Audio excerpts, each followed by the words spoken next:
Lately, I've been making more rings, like this, small ones, for making coffee sleeves or pen cups. I have 41 of them to sand, so I thought I would sand those now, and I thought I would film sanding those. So I'm going to turn on the dust collection, and I'm going to get sand in these things, and I will film it all. I don't know how much of it I'll show on my channel, but let's see how fast this goes. Let's get this aimed in here.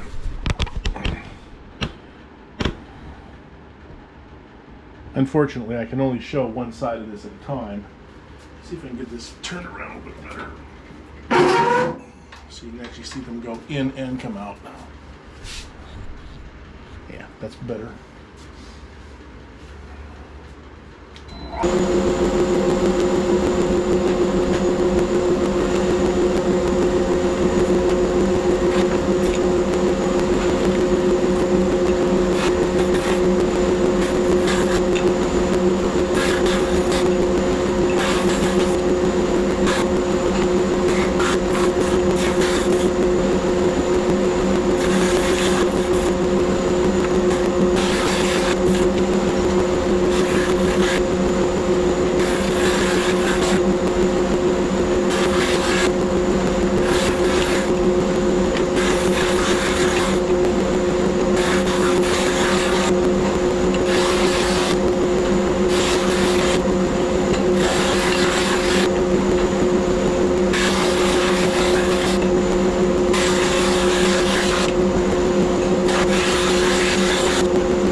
Those I need to go through one more time. This one needs to go through one more time.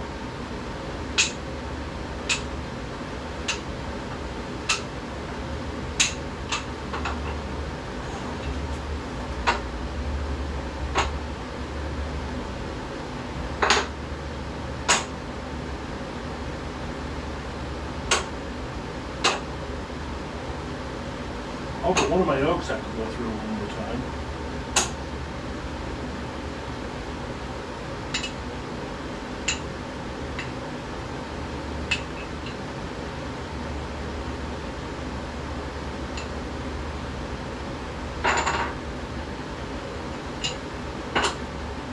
Two of the pukes have to go through one more time. All of the tiger maples, except for one, have to go through again. It's a drag to drop on the floor, it's kind of a pain in the ass.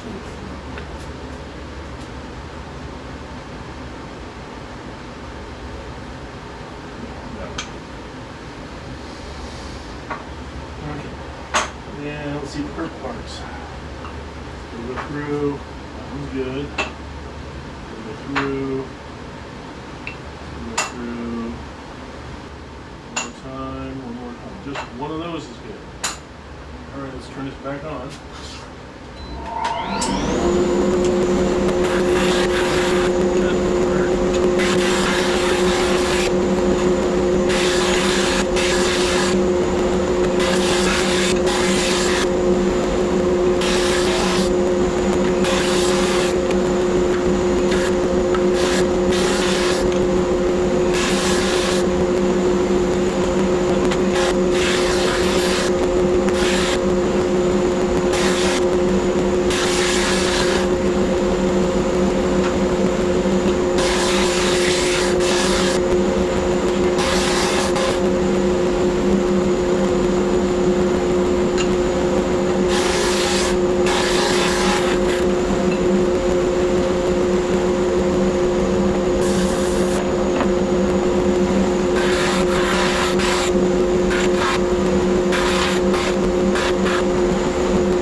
And just like that, I have 41 new smaller rings to make coffee sleeves or pen cups out of.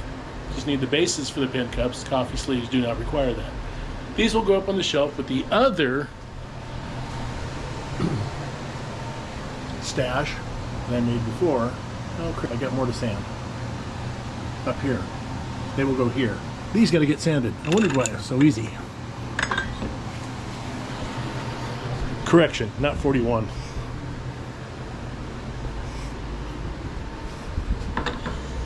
That's 9 more to make the 41.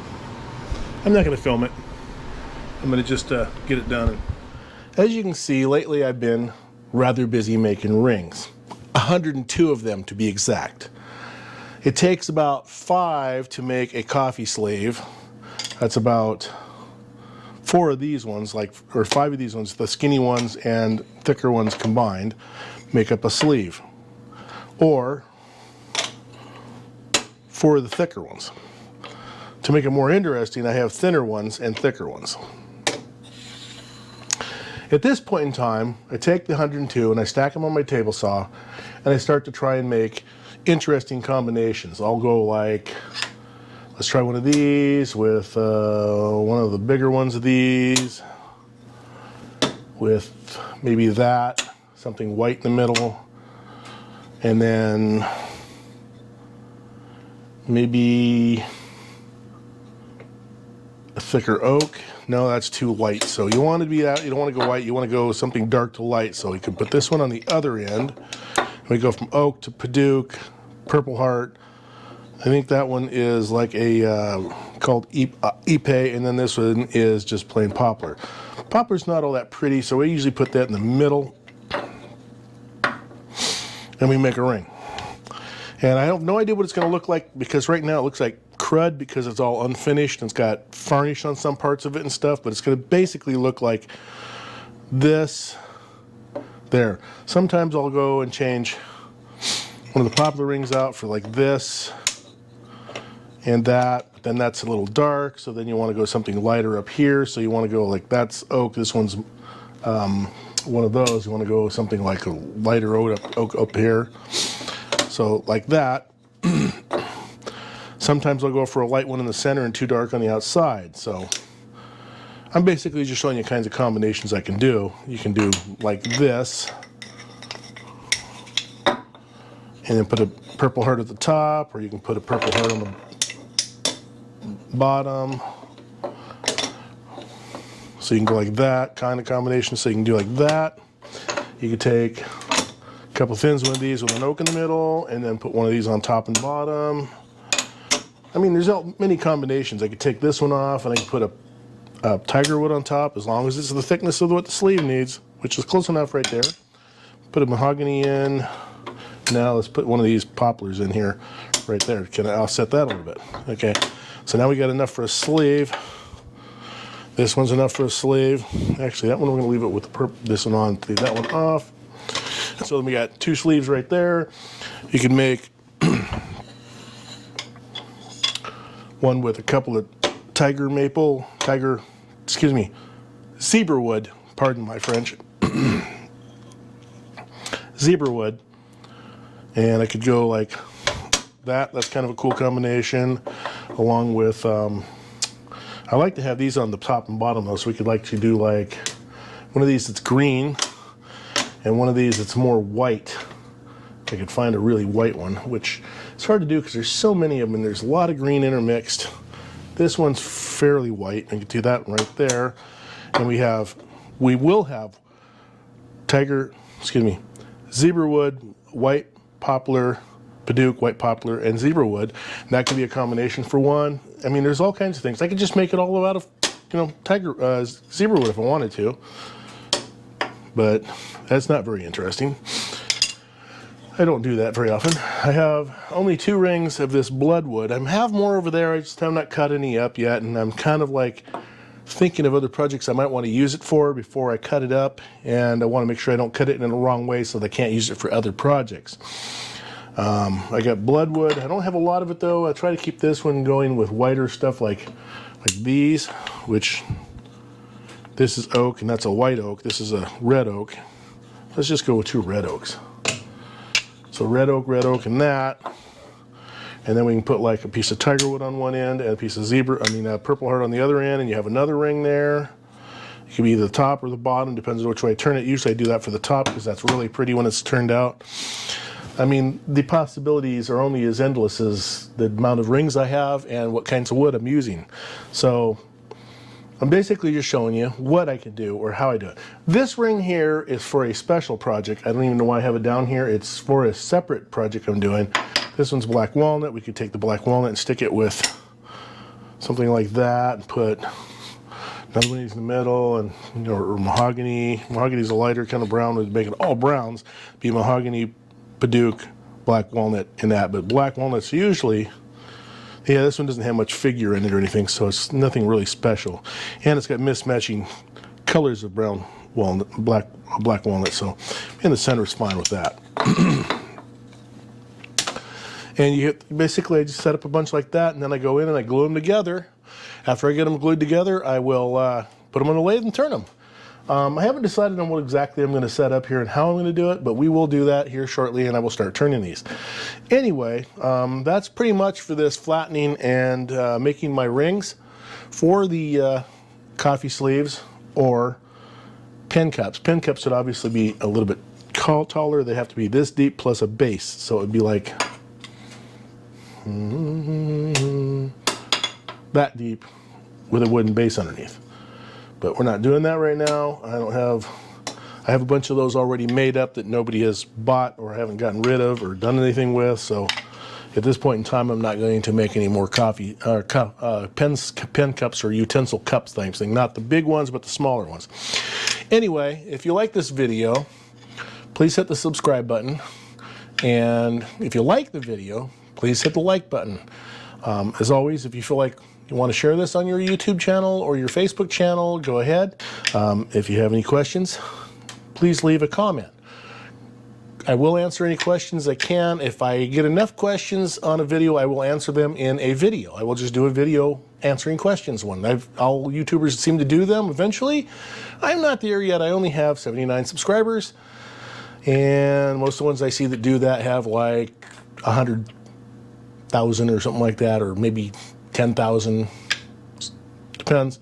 Anyway, thanks for watching.